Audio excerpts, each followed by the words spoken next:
I think I did it right. Did I? I think someone told me the other day, one of the young adults, that they do some kind of bingo. There was bingo on our podcast about how many times we'd say this or how many times we'd say that, or whether we would intro with, "Hey, is this thing on? Did I do it right?" Oh, like, that's cool. They should give us like a list of words that we can kind of like filter in. Right. Well, like, we could do boom. one person, like what's your bingo card say? We'll make sure that we help you win. I learned a new word this week. Sine qua non. That doesn't sound. That's not a real word. Yeah, it's Latin. Yeah, I don't. I've been trying to use it in a sentence. Sine qua non. SINEQUANON. Okay. I forget the exact translation. I was going to say, you don't even know what it means. That without which you cannot have this. I heard it in political. The sine qua non of peace is the mineral rights deal. Good gracious. So you got to have the mineral rights deal in order to get to the peace or something like that. Well, the problem is if you I want to use that word. No, like, if you I want use to a use word it like that, no, you end up sounding like an idiot. Because you sound like you're trying. You sound like you're trying to throw big words around to make yourself sound smart. No, you try to enlarge your vocabulary. That's like a humble thing. Okay. I will. Shouldn't we enlarge our vocabulary? Well, I think the sine qua non of that. No, I have no idea what I'm saying. That's not a word. Is that you have to be humble? I like a broad vocabulary. I use big words sometimes. I just try not to do it like in a way that makes me sound like I'm trying to sound smart. I heard somebody use the word solicitous before, and I thought I want to use that word. Because I don't want to. I want to salacious. I want to tell you what I'm thinking. Or how I feel about, maybe how I did or whatever, without being solicitous. I don't want to solicit feedback from or a positive feedback from I like you. that word. That's a good word. I do too. I'll let you use that one without but not sine qua non. No, never. You ever try to use that word, I'm going to throw something at you. Speaking of throwing something, elephant in the room. If I could put it in a sermon. So I have to, because it's funny because when one of the young adults saw me pull this out of my pocket and take a picture the other day, he didn't say that he didn't tell me he saw me. Yeah. And he put out a text to the young adult group and said, I think Toby got a smartphone again. And so yes, I did get a smartphone again. So Confession. all of my highbrow kind of better than you comments about smartphones versus flip phones, it was becoming very, very difficult for me to communicate with people. And to keep, in all honesty, to keep myself, I have missed so many appointments in the past 6 months. Yeah. Just trying to keep appointments on my iPad, but my iPad, I rarely ever have it on me, like looking at it regularly. And so I would only use my iPad when I need it. So anyway, missing appointments, not being able to group text with anyone that doesn't have an iPhone. So it's been, basically I'm just weak. So I'm admitting that I'm weak. I don't think so. No, it's just, it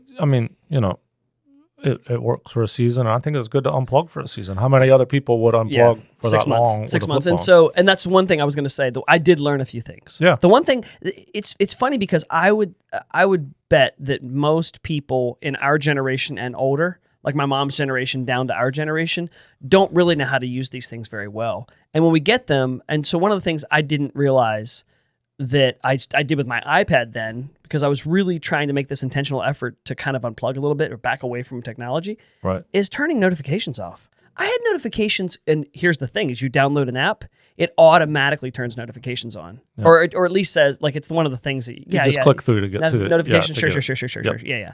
And then all of a sudden you got ding, bzz, bleep, and everything's happening on this thing, and you don't think, I should really turn all this stuff off. So right now, that's my home. You will never see banners or anything pop up. Good. If I miss a phone call, if I miss a text, if I miss a whatever, it's not going to pop up there. It's not going to buzz me. It's not going to. So turning notifications off means I have to intentionally go and look. Did I miss a call? Did I miss a text? Did I miss something? No. Anyway, no, so, I don't think badly of you for doing that. But I don't sit in a meeting with my screen up. It's a tool. It's a tool for things, and you can use tools as long as they have their proper place. So I'm going to, and here's the thing, as I give you permission to call me out if I let it start to control me, or if you see me like just with a blank stare, scrolling on something. You know, you do notice, Facebook I think Marketplace. The more we've talked about horrible that, the more I've noticed, like when I go in places, how everybody just sits on it. Like I had to go into a dentist office yesterday, and everybody who was waiting, and it makes me not want to do it. Like, I don't want to do it. That's the other thing I learned. Look at a book. That's the other thing I learned when I'm standing in line or waiting at Bodo's for my order to come up. I'm not. I because I couldn't be with a flip phone. I find myself now standing there, looking at people, observing, noticing if I see somebody I recognize. Now I actually see them instead of being stuck to my screen. So I would say it has benefited me for the past 6 months to be without one, and I hope that those things that have kind of changed in the way that I engage with technology, I hope they hold. David said... I am a little embarrassed, though. Yeah. No. David said... David who? David from the Bible. Oh, got it. Okay. David said, I have made a covenant with my eyes that I would not look at a woman with lust. Well, if you can make a covenant with your eyes to not look at a woman with lust, you can make a covenant with your eyes for other things as well. Yeah. Right? So we can make a covenant with our eyes that I'm not going to involve myself in certain things. I've certainly noticed times when I'm much more on my phone than I ought to be. Oh yeah. And, it's so easy to do. Yeah. So. And so developing healthy habits. Yeah. And I definitely think it is healthy to step back. Yeah. You know? So. Well, we were debating about what to talk about today. And I don't know that we necessarily came to a hard and fast conclusion, but one of the things that came up was, you know what it was? You said something about the State of the Union and the state of the church. Yeah. And I said, well, maybe we talk about the State of the Union. But I think more importantly, and one of the things that I raised was this, and I think the reason why it's so prevalent, this idea or this tendency towards tribalism, which means them and us. That's how I would best define it. It's them and us. Them over there, they think this and we think this. Yeah. And we're the arbiters of truth, so what they think has to be wrong, right? And that is... it's sown throughout our culture. It's sown throughout, definitely in politics. It's in business. It's in politics. It's in families. It's definitely in the church. Mm-hmm. And so it is in every aspect of life. We deal with this tendency towards tribalism, and it can be really destructive because it becomes the them and us instead of, hey, let me listen to what you have to say. And then you can listen to what I have to say. And what we're gonna realize is most of what we think and believe is in many circles is pretty close. You know, I don't know if you have any thoughts about tribalism as a I have thoughts of it with regards to the church. I have thoughts of it with regards to culture.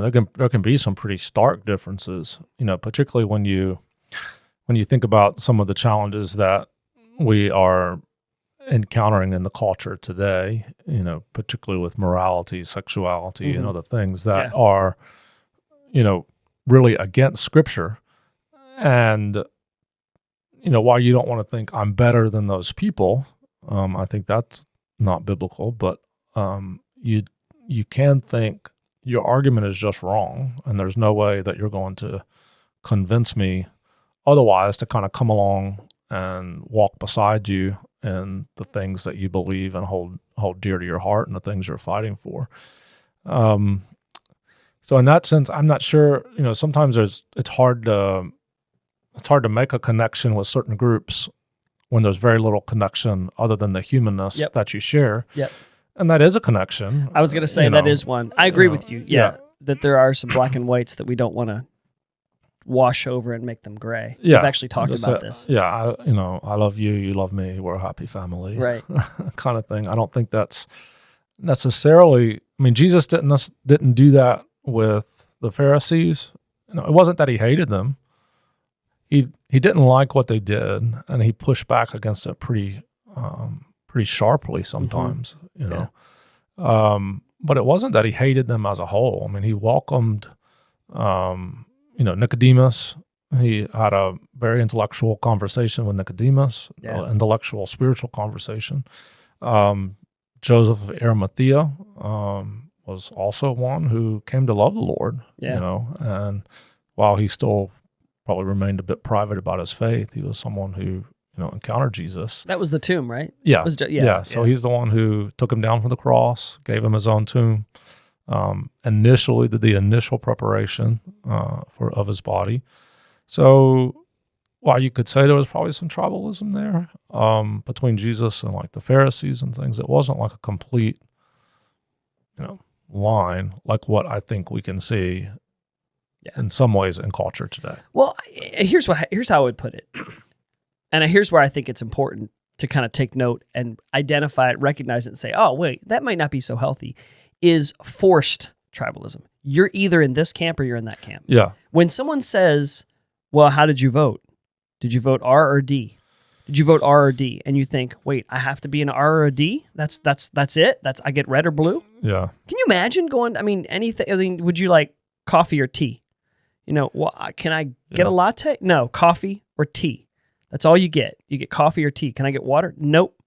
Coffee or tea. By the way, the coffee drinkers think the tea drinkers are horrendous and they're inhuman and there's something wrong with them. And the tea drinkers think the coffee drinkers are just a bunch of bullies that, that's the world in which we live. Are you an R or D? Are you red or blue? Yeah. And I think, and so those are forced, like these forced teams. And you feel like we learned it early on. We learned it on the playground. We learned it on the playground with, picking teams, right? Yeah. And that was sports. That was athletics. And I think what happened is athletics requires there to be teams that are competing against each other. Mm-hmm. But even in sports, you see tribal, because I love seeing. It was interesting. I just saw a reel just the other day, and it was showing a former teammate of our women's soccer. We love watching women's soccer because it's. I'll just be honest. They don't flail all over the ground like men's soccer. Men's soccer play. If you've never watched men's soccer, it is absolutely embarrassing. It's embarrassing. Men's soccer, they get hit in the shin a little bit and they flail like they broke their leg. And then as soon as there's a penalty or no penalty, they jump back up and get back in the game. And women's just don't. So anyway, sorry, back to the tribalism thing. There's women's, she scored a goal on her former team, right? She was on a new team, she scored a goal, and then you saw the other team come and give her a hug. Mm-hmm. And you thought, okay, but that's not encouraged. Like it's us against them. It's Redskins and Cowboys. And if you love the Cowboys, then I can't even begin to like you if I'm a Redskins fan. Commanders, whatever, Redskins. But we do it in sports, and then it just kind of, and then we force ourselves into these artificial, almost artificial categories. And we do it in church too, by the way. And I think there are important distinctions. And so not to take away from that there are important distinctions about real true convictions and truth and falsehood. So I don't argue with that, but it's almost like you're coming and being forced to be in one camp or the other. And now it's like you're shooting arrows at each other. What do you think the root of it is? Well, the root of a lot of things is just our human nature. Yeah. A human nature, for me, it's pride. I want to be right. No. And so the idea of somebody else being right, and that makes me feel like maybe I'm wrong. They can't be right if it makes me feel like I'm wrong. So I'm right, which means you have to be wrong. And I think that's pride. I think it's based in pride. Yeah, that's what I would say. It's pride. That's the word that was in my mind too. Oh, well, good. We agree. We're in the same tribe. We're in the same tribe. That's right. RD. No, I think that is really the root of that. When we start to think or elevate ourselves above someone else, I mean, that's exactly what Satan did, in the heavenlies, is he elevated himself above God in pridefulness. And I think that's human nature in a lot of ways, is that we want to elevate ourselves above someone else, in order to make ourselves feel superior, feel better. And I think sometimes even people who come from like a wounded background, it can even be like maybe more susceptible, that I'm better than you because of this. And so we have to be really careful of that. I think digging down and seeing our motivation, that's why I think the gospel helps to really level that playing field. Yeah. To see people as humans, in our humanity. That's what I love.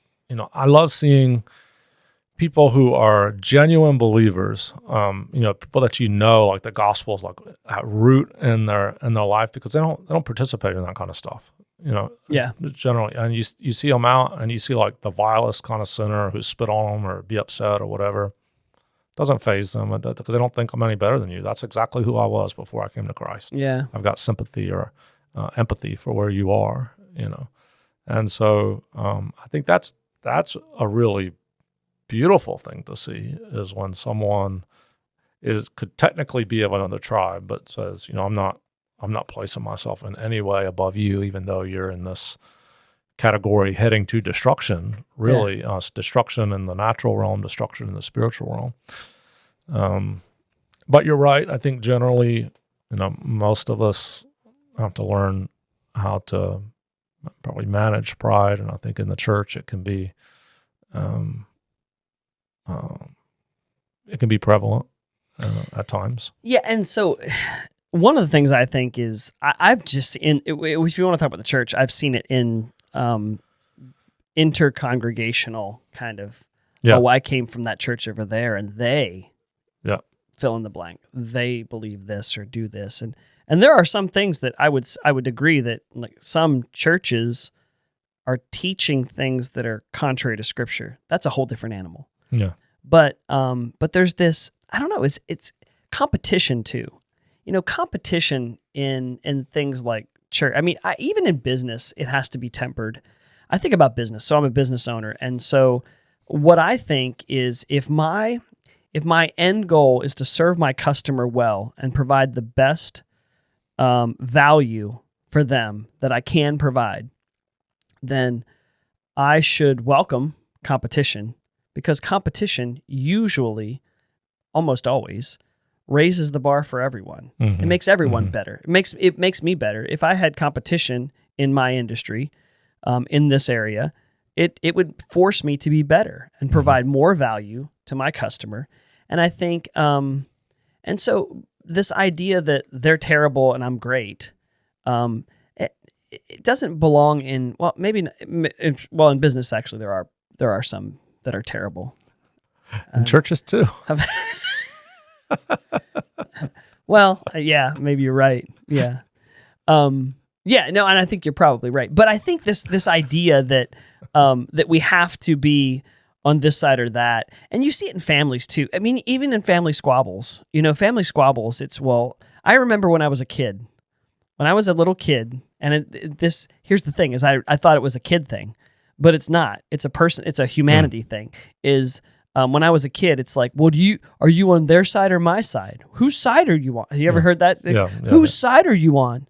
Wait, I have to be on a side? Yeah. Who said I had to be on a side? Yeah. But that's our tendency, and definitely in politics. Yeah, for sure. Whose side are you on? You don't take time to gain understanding. Even with things I completely disagree with, sometimes gaining understanding from the person at least gives me some background of how they got there. How do you gain understanding? Yeah, I think, hopefully a person's willing to answer questions, because that's the only way, if I'm talking to you and we kind of have a clash over some, say it is politics, and I just keep talking over you and you talk over me, which is what happens on so many of these news shows, is it's just this kind of, you're just talking past one another, nobody's listening, nobody's trying to understand, and to me it grates on my nerves. I can't listen to it. Trying to get the soundbite. Yeah, but if you are actually trying to talk and understand where this person is coming from and why they're making certain decisions and why they're approaching it in a certain way, I think it gains some understanding. I think you have to, counseling sometimes, it says, you got to listen even with your third ear is what it's called. So your third ear. Third ear. Yeah. So you're like, never heard that. That's a counseling expression. So you're looking both at body language, you're looking at what's behind things. Right. You're not just going by what you're hearing coming in your two ears. Okay. The nonverbal communication. Your third ear is kind of, nonverbal, but also kind of what's in the mind behind it. Where are they coming from? What's a background that's pressing this? It's kind of like, in counseling as well. You have, if you're in a counseling situation, a person comes to you and says, "Hey, I've got this problem with anxiety," and you can focus on, how to get over anxiety, but it's almost always a problem under that. So they call that the first problem you get's your presenting problem, and then that's usually a symptom. A symptom, or it could, a symptom. It's the one they're willing to share right up front, right? But then you kind of dig and you find, oh, okay, behind this is the real problem. This is what's causing that. Yeah, and I think it's the same way with trying to understand people. Sometimes you got to dig for understanding, and that is for Jesus said, "Blessed are the peacemakers." So yeah, that's one of them, right? Yeah, the peacemaker has to work to gain understanding. You can't just assume. You can't make assumptions. You kind of got to work. What do you mean by that? Did I hear you say? I think I heard you say. Kind of in repeating back, which helps to bring some understanding. But a lot of times people aren't willing to do that. We had I don't know how it started, but with the company that I was with before I started my business in 2011, we had a book that was circulated in the group of salespeople that was called Question-Based Selling. The guy's name was Tom Freeze. Really neat guy, great author. And then we started having him in to be our coach. He was our sales coach for a few years. And he would come in in like our events and coach the sales team. And question-based selling was how I learned to sell.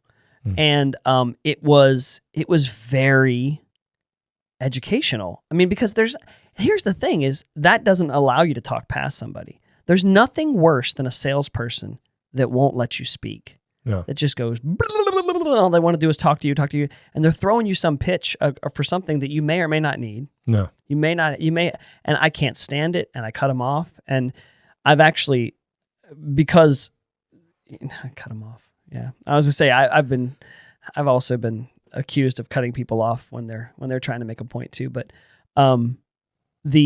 I've even kind of coached people before that I see that have some intuition towards sales and wanting to present a value proposition to a customer. Say, listen, can I give you just a couple tips that I learned from, not from me, somebody else. But I think asking questions is probably one of the best. Who asked questions all the time? Every time he was confronted, every time. Yeah. There's very few times when you see anyone confront Jesus without him asking a question. Yeah. I don't know if there are any instances where he doesn't ask a question.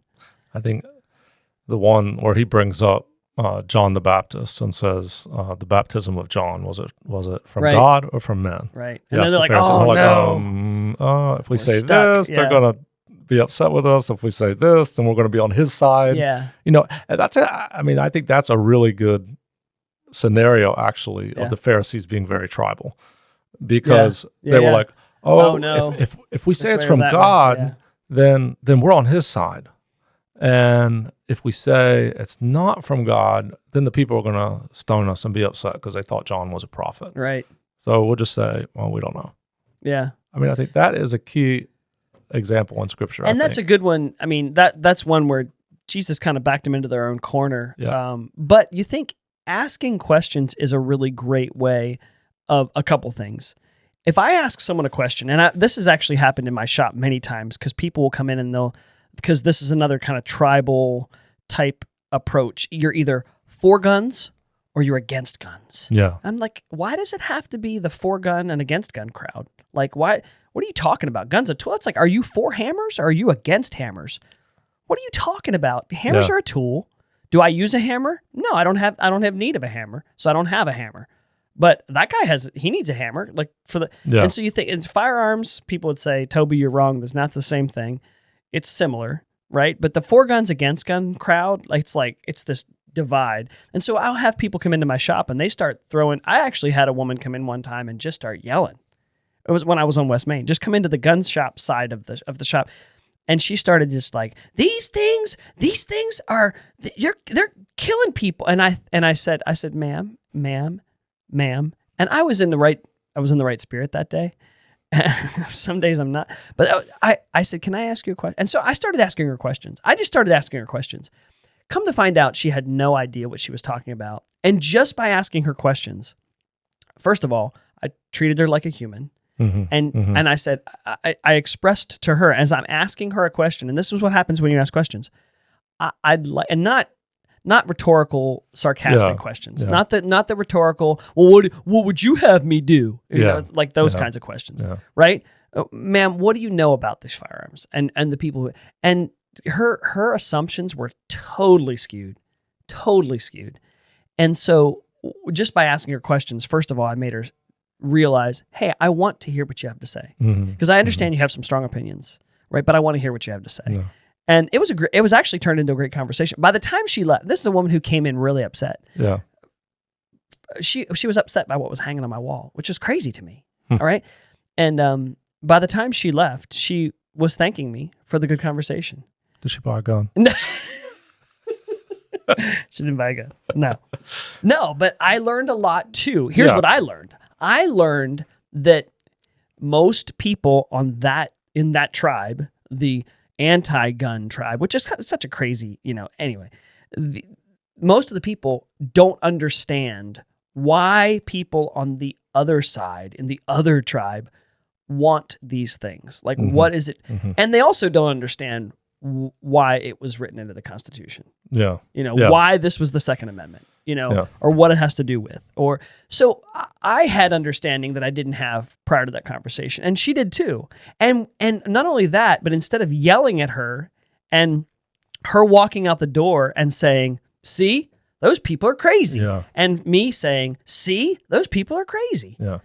We had a really good conversation. And so that's what I would say too. The R's and the D's, the blues and the reds, the church group, the family group, start asking questions. That's, I think, the way to sometimes break through. It just makes me think with that example of that woman coming in who was in your shop, who was kind of against guns. What are areas that we might be on that side of, where we might have strong opinions, and not be as informed. When you say we, who are you talking about? R's, D's, me? Oh, me. Me personally? You and me. I'm thinking because we come from a more No, I've got one. Like a conservative approach. I mean, we've talked about that before. We're probably similar in a lot of not everything, but a lot of viewpoints.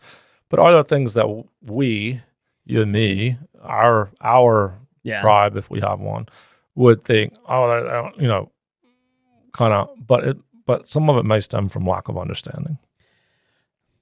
I have some things that I get I have very strong opinions on, and I do have to sometimes realize that just because I have a strong opinion doesn't mean that I'm right. Yeah. It may be right for me. The one thing is I think anyone and everyone who can or can't do it, I think everyone should homeschool their kids.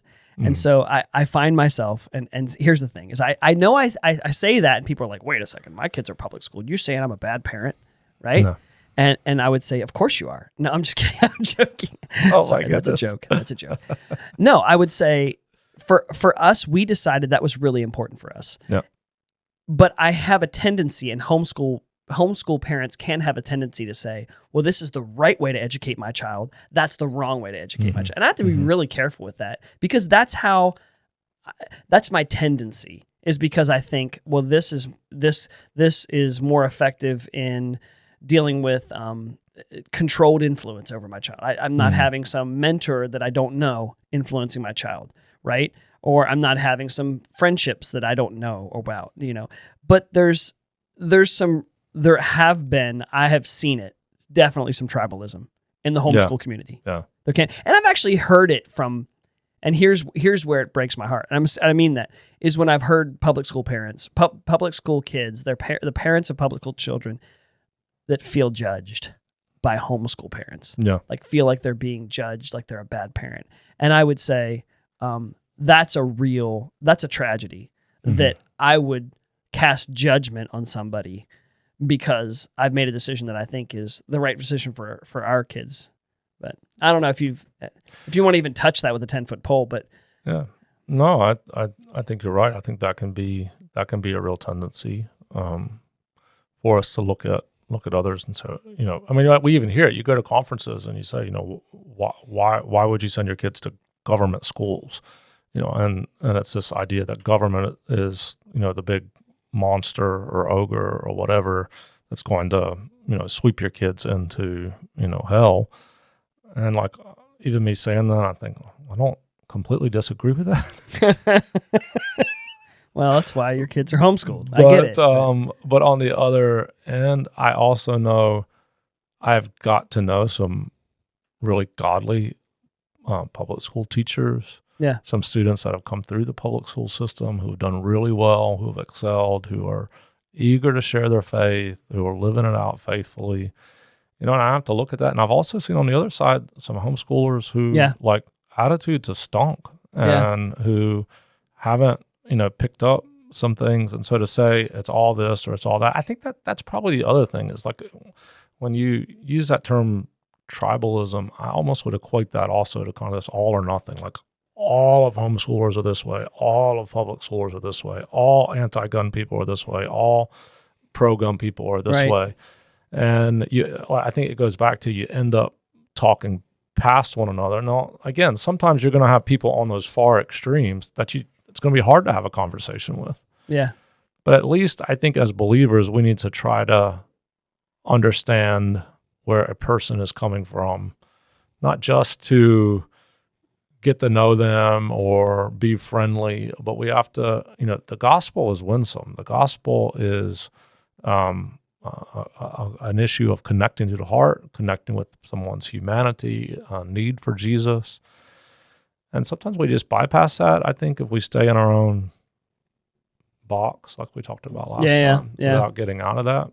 If we say, oh, all public school, that's government, I'm not going to let my kids kind of go down that road. Well, you may be depriving your kids of some real opportunities to minister to some people who may be broken, or to learn from people who are existing in a secular world and doing it really, really well. Yeah. I think for me, I know the important part is to withhold that tendency that I have to say I'm right and you're wrong. Yeah. Right. I'm on the right side of this argument and you're on the wrong side of this argument. Yeah. Because rarely is that the case. And rarely can it be even categorized as right and wrong other than just good decision, bad decision. Now, that said, when it comes to tribalism, there is a time, I would say, maybe our tendency too is, you said back to what is our why do we have a tendency towards tribalism? I think because we want things to be cut and dry. We want things to be black and white. We want things to be this or that.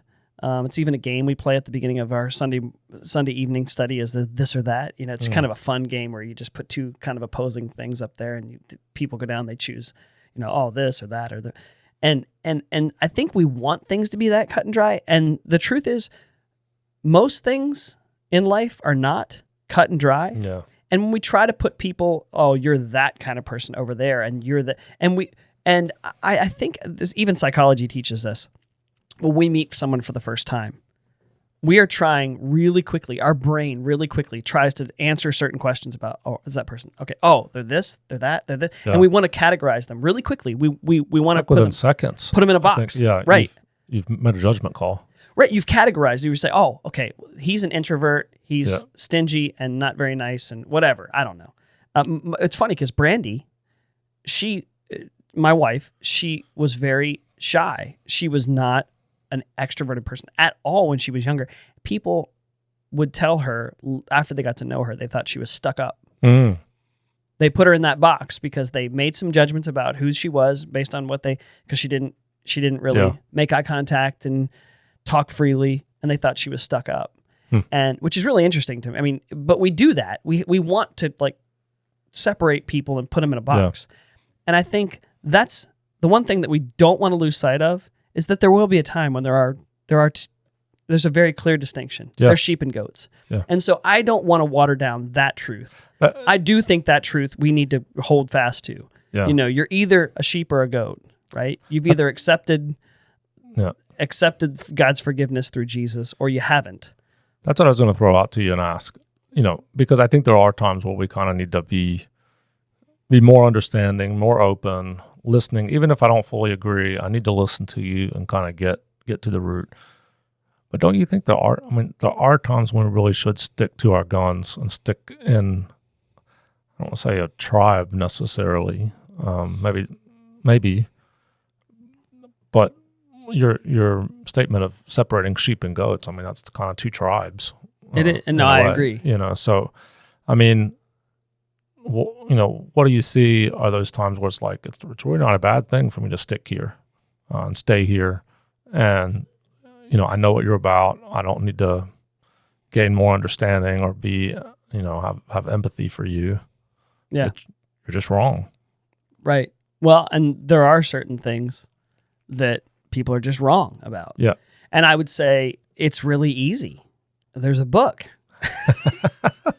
I mean, it makes it simple. And here's the problem is I think that most of the time we spend our time and effort, even as a church sometime, if we're not careful, dealing with the things and fussing and fighting over the things. And our church body, doesn't fuss and fight over things. Thank goodness for the most part. I don't see much of that. Yeah. But as a church universal, we fuss and fight over things that are not critical, that are not true and false, right? The things that are in there are true and false. I mean, it tells us what's false and it tells us what's true. And the book is the Bible, by the way, in case I don't know if I think you figured that out. But but we spend too much time and effort, obviously, dealing with the things that are not important. And I think that's a distraction. That's an intentional distraction. I think because the enemy of our soul doesn't want us to deal with the things that are important. Yeah. It doesn't want us to see somebody and say, that person really needs to make a confession of faith. Yeah. And they haven't. And so I'm going to deal with that in their life and show them why that's something that they need. Mm-hmm. And instead I'm dealing with their habits, or I'm dealing with their lifestyle, or I'm dealing with all the dumb stuff that can be taken care of later. I don't know. It's just sometimes we just deal with the wrong things. Yeah. I find the scriptures incredibly comforting because I don't have to worry and think when I'm being presented with an argument that's contrary. Is this right or is this not right? I've got the grace of the Holy Spirit to lead me into all truth, which is what Jesus promised. I've got his word that I can read and says, this is right, this is wrong. And to me, that's incredibly freeing. Right. I don't have to try to determine. I don't have to think through all these things and try to, understand all of this when I have God's word that's got me. People say, oh, that's just blindly following. Well, I mean, I'm okay with that. I'm okay with blindly following because I'm convinced, not just because of an external reality, but because of an internal reality, that this word is true and it's trustworthy and I can walk it out faithfully and he will be faithful to fulfill his promises. Not only because I'm hoping for the fulfillment of his promises, but because I've also experienced the fulfillment of his promises. Yeah. So I think for a believer, you actually kind of have a ace in the hole. The scriptures are incredibly comforting, incredibly freeing. It doesn't mean that we don't have to, or we shouldn't try to understand others' perspectives or whatever. But it also means that I'm happy to stand firm on what the scriptures say. Yeah, and I don't have to wrestle with that in an intellectual way and any other way. I'm happy to let the grace of the Lord speak through his word and to stand firmly upon that.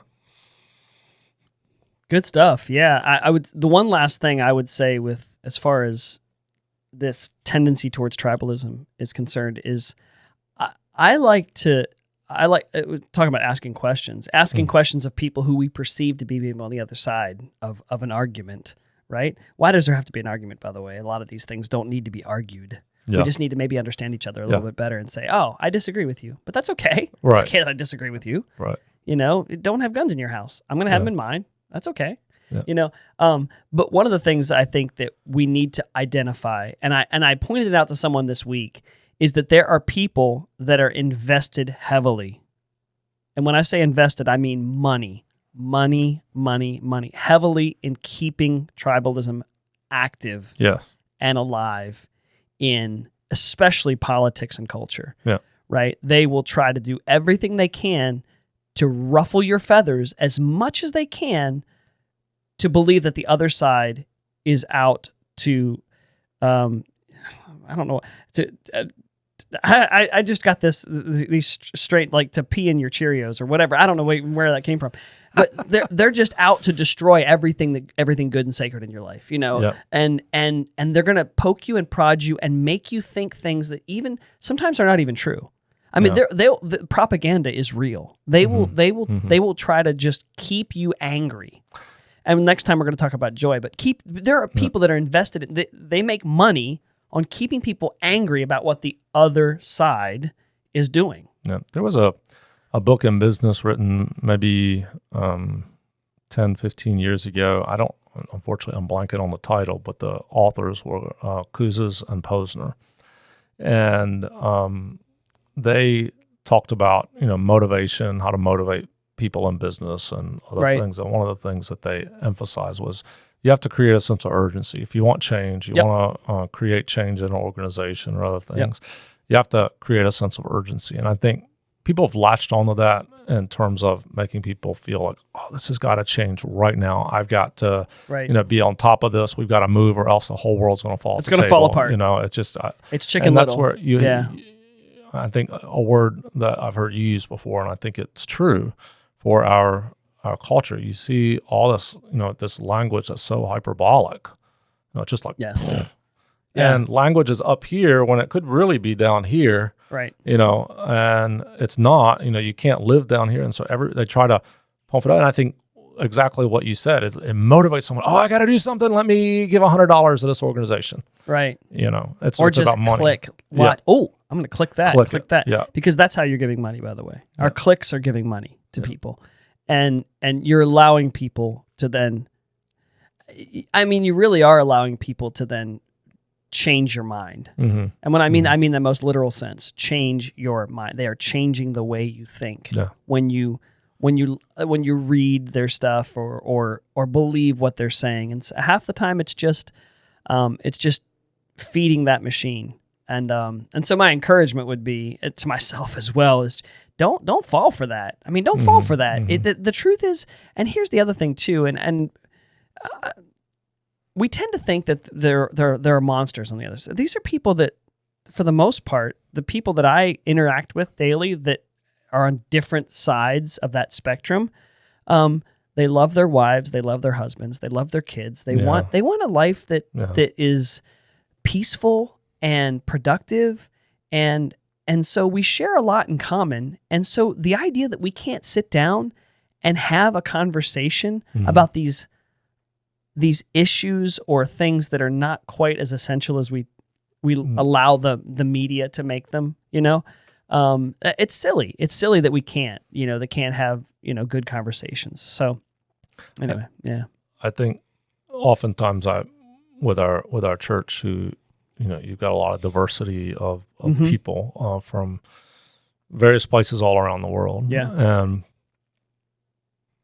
we have, a dear missionary brother coming in tomorrow. And I think how rich we are to be able to observe, watch, see, learn from people from very diverse backgrounds. And if we weren't careful and we think, I know this, I don't need other insight or other wisdom or other things. We miss all that. We miss the opportunity to sit around the table with, particularly in the church, I think, with brothers and sisters whose experiences are very rich and who genuinely love the Lord. And you're just so blessed when you walk away and think, God, what did I do to deserve this? Yeah. And that's one of the things that I've had to learn over the years is this: I'm proud to be an American. I got to be really careful. I have to be really careful that I don't think myself better. Yeah. Because of what? What did I do to be American? Yeah. I was born in this country. Oh, wow. That's really an accomplishment on my part. I was born into this country where I've been blessed and given all kinds of opportunity. And then I travel around or visit other people, and I think there's Americans and there's everybody else. There's Americans, everybody else. And then you start traveling around the world and you realize, wow, okay, first of all, most everybody else speaks more than one language. Yeah. Almost everywhere. almost everywhere, without exception. They speak at least 2, 3, 4. Yeah. You know, you've met missionaries that speak Oh, 7, yeah. and you're like, oh, okay. Well, then I'm not as smart as I thought. And then you realize that they're more cultured than you are, and you realize, oh, this whole us and them thing that we tend to do as Americans, we have to be really careful of that. We think that we're better, and I think, wow, I've really learned over the years that's a poor assumption. Yeah, and not to leave it at that. I'm sorry that I butchered that song and made it sound like I was some hick, but just finish. Go ahead, finish. No, patriotism is great. I think it's good. Yeah, but I think it has to be measured. In We its have to rightful place. Yeah. I'm proud to be an American. I mean, I'm thankful. I'm grateful. I'm thankful to be an American. It's provided me. Yeah. It's provided me a great opportunity, particularly in the church. But again, it doesn't get me anywhere with God.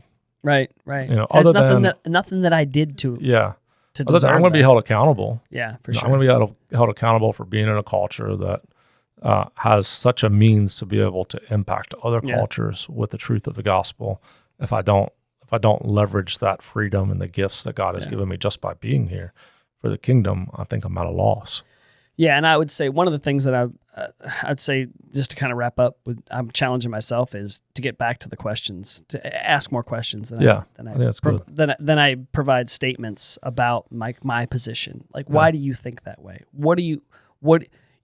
And do it in a way that's not antagonistic. Yeah. Ask more questions, and I think we couldn't go wrong by asking more questions, understanding people a little bit better. So, good discussion. I think that was good way to spend an afternoon. Yeah. Thanks, Robert. Thanks. Appreciate it.